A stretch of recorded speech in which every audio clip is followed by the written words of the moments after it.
नमस्कार, आप देख रहे हैं द राइट न्यूज और मैं हूं Rohit Bhatt. The right conversation में हम आपकी मुलाकात उमेश तलाशी जी से करवाने वाले हैं। उमेश तलाशी जी जो कि स्पोक्स पर्सन है नेशनल कॉन्फ्रेंस के। उमेश जी, सबसे पहले आपका बहुत बहुत स्वागत है द राइट न्यूज।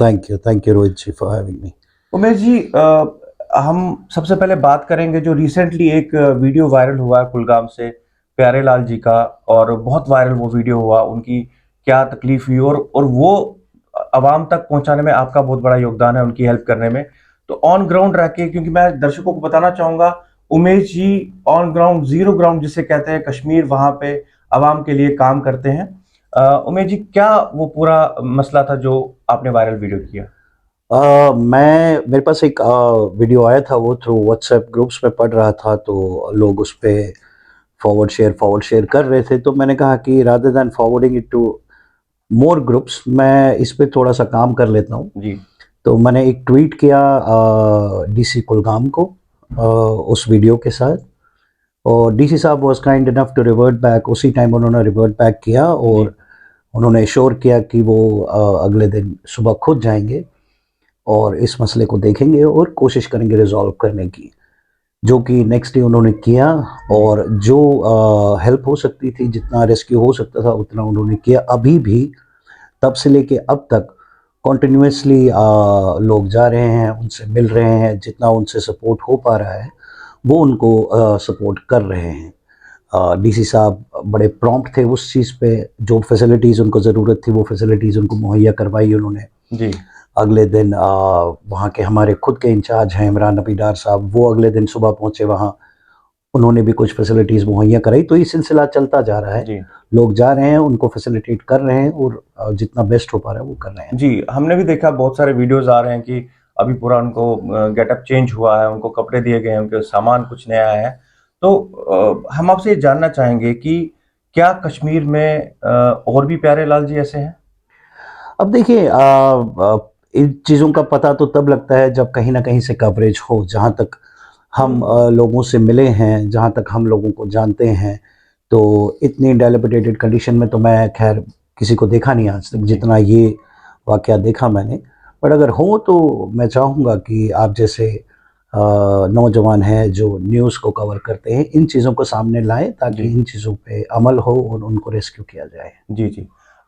हम आपसे ये भी जानना चाहेंगे कि नॉन माइग्रेंट्स कश्मीर में जो वहाँ से 90 के दशक में निकले नहीं हैं, बहुत सारी फैमिलीज़ हैं। क्या वो आपसे कॉन्टैक्ट करते हैं? उनके कुछ तकलीफ़ें हैं? क्या वो, उनकी भी बहुत सारी समस्याएँ होंगी, वो आप जानते हैं? बिल्कुल, अगर आप मेरा रिकॉर्ड उठा के देखेंगे तो मैं हर गांव में, ऑलमोस्ट साउथ कश्मीर के हर गांव में घूमा हूँ। जी।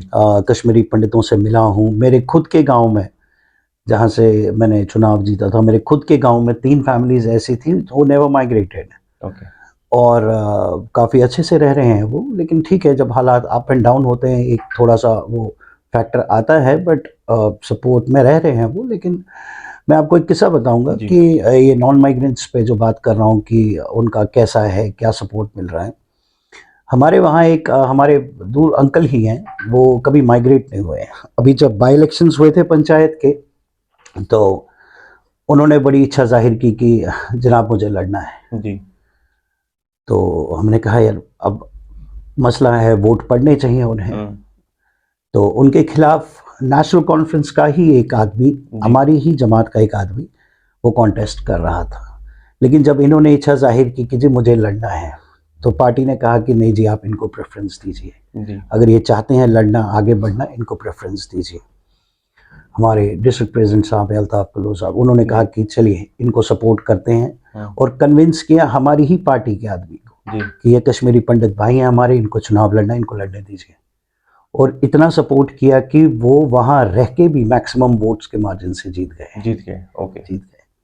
और उनको बड़ी खुशी हुई, हमें बड़ी खुशी हुँ, हुई कि हुँ। अगर हम इस तरीके से सपोर्ट कर सकते हैं तो हम करते हैं। जी। जी। जी। तो बिल्कुल संपर्क में हैं, लोग संपर्क में हैं, जहाँ भी ओके। लगता है हमें कुछ प्रॉब्लम्स हैं, हम बिल्कुल खड़े हो जाते हैं। मैं तो हर जगह पहुँचा हूँ आज तक, तो हुँ। पहुँचने की कोशिश भी करता हूँ।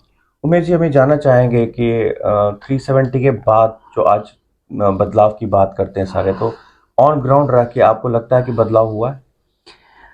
देखिए, 370 के बाद या 370, मुझे बताइए 370 के बाद हम अगर एज ए कश्मीरी पंडित आप मुझसे पूछते हैं, सबसे पहली चीज है कि क्या एक रिहैबिलिटेशन हुई?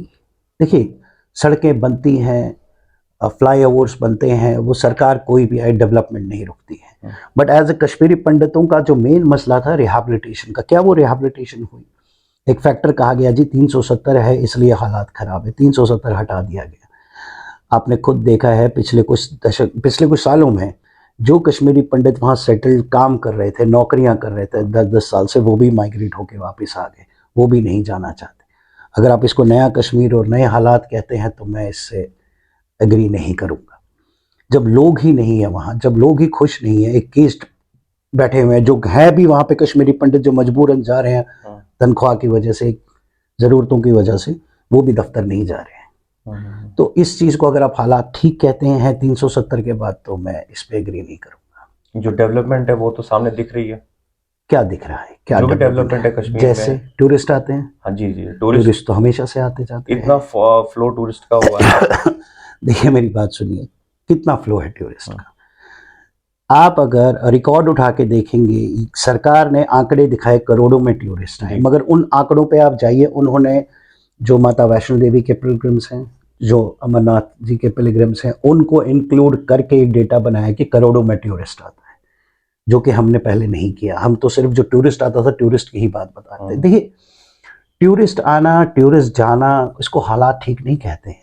दे come for a short stay, go to Gulmarg, वहाँ एंजॉय करते हैं, पहलगाम जाते हैं, वापस चले जाते हैं। हालात उसको ठीक कहेंगे कि अगर कश्मीरी पंडित वापस बस आए, कितनी फैमिलीज वापस बसी हैं वहाँ? क्या नॉन माइग्रेंट्स जो हुए हैं, क्या आज की डेट पे वो खुश हैं वहाँ?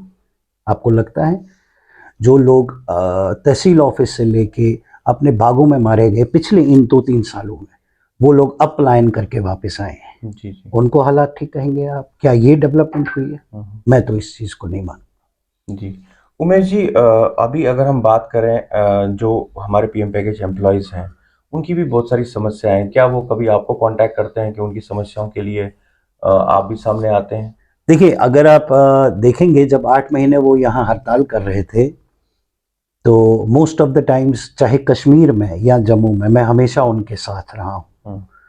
लेकिन फिर मेरी भी कुछ मतलब शिकायतें तो नहीं कहूँगा, खैर उनकी भी मजबूरियाँ हैं कि कहीं ना कहीं कुछ चीज़ों पे उन्हें लगा कि शायद ये पॉलिटिकल माइलेज, कुछ लोगों को एक पॉलिटिकल माइलेज जा रही है, जो कि ऐसा था नहीं।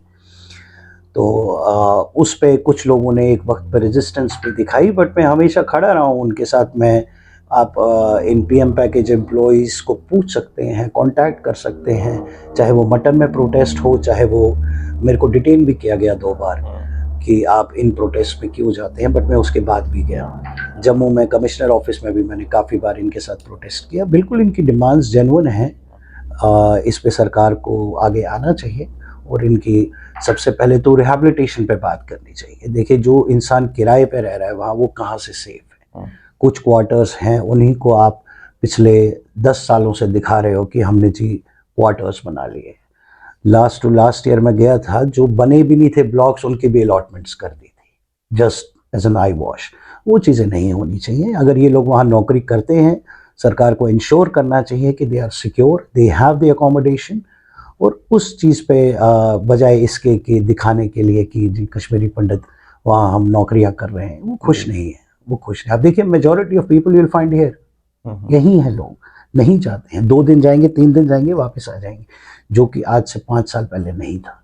रहते थे लोग उधर, छुट्टियों में आते थे, लेकिन अब तो लोग प्रेफर ही नहीं करते हैं वहाँ जाना। जी उमेश जी, अगर असेंबली इलेक्शंस होती हैं तो आपकी सरकार जम्मू कश्मीर में आती है, तो कश्मीरी पंडितों के लिए आपका क्या कदम रहेगा? देखिए, हम तो हमेशा से अगर आप बात करेंगे, अभी जब सुप्रीम कोर्ट में भी बात चल रही थी ट्रूथ एंड रिकंसिलिएशन कमीशन की, अगर आप डेटा उठा के देखेंगे, वो एक प्रपोजल उमर साहब ने ही रखा था, ट्रूथ एंड रिकंसिलिएशन कमीशन का। हम तो हमेशा कश्मीरी पंडित की बात करते हैं, हम तो हमेशा, चाहे जब पैकेज आया उस टाइम पे हमारी सरकार थी, इम्प्लीमेंटेशन कराना, उनको रिहैबिलिटेट करना, उनके लिए रिहैबिलिटेशन मुहैया कराना, हमने तब भी किया और हम अब भी इस चीज़ में पीछे कभी नहीं हटेंगे।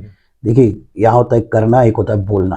तो हमारा वैसा जैसे आजकल की जमातों का सिस्टम है कि सिर्फ दिखाना, शोकेस करना, हमारा वैसा नहीं। हम बिल्कुल ग्राउंड पे काम करेंगे और हम कर रहे हैं। आने वाले दिनों में आपको एक और खबर मिलेगी कि नेशनल कॉन्फ्रेंस ने क्या किया कश्मीरी पंडितों के लिए। तो कुछ दिनों में हम उस चीज़ पे काम कर रहे हैं, आप देखते जाइए। जी, जी। और अगर बात करें हम लोकसभा की जो इलेक्शंस होने वाली है, उसके लिए आपकी तैयारियां क्या हैं? तैयारियां तो हैं, बिल्कुल तैयार हैं। जब भी इंतखाबात होते हैं हम तैयार हैं इलेक्शंस के तो लिए। आपको क्या लगता है कि कश्मीरी पंडित का वोट बैंक आपकी तरफ मुड़ेगा? अब ये तो कश्मीरी पंडित जाने, अब इस पर मैं तो क्या ही कह सकता हूँ।